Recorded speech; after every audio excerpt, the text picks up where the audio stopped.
Now, in geometry and trigonometry, the very first thing that we need to know is the Euclidean geometry, and that will include you understanding the properties of angles and lines, polygons, just generally triangles, quadrilaterals, and others. Then circles, the properties of circles, cyclic quadrilaterals, the circle theorems, and some bit of construction. Like you can see here, now you need to understand how the interaction of parallel lines, how they are, and the angles that are included with them. Some of angles of a polygon, the interior angles, you need to know. You need to understand your circle theorems. You need to know all those circle theorems so that you can apply them in solving questions when you face them. And then very, very rarely, but just once in a while, your understanding is more of your understanding. Nobody will ask you to construct because it's even computer-based test and it's OBJ, it's objective test paper. So, but you just need to understand some little construction and you'll be good.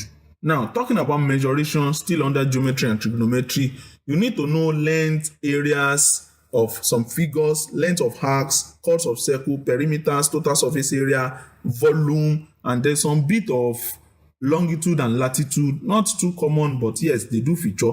And even for the volumes and co, sometimes you can have composite shapes in which you need to look at the addition of the volume of each one of them. And sometimes you can have shaded areas in which you may need to add or subtract some other area of shapes for you to get them appropriately, okay? And then in loci, you need to understand what is the locus of some points as defined whenever they are featured.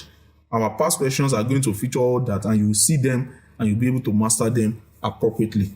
Coordinate geometry is very, very interesting. You can't miss this question too, in which you need to note and understand the equation of a line, how you can get, perhaps you have some 2 points, how you can find distance between points, how you can find parallel and perpendicular lines. Like here, you have, when you have parallel lines, their slope, their gradient is always the same. So M1 is M3. But if you have another line perpendicular to them, then the product of those slopes, M1 and M2, will be -1, okay? You need to know how to get the gradient, which is differences in the y coordinate over differences in the x coordinate. And you also need to know how to use that to get the equation of a line. So those are very, very insightful things that you need to know when it comes to coordinate geometry.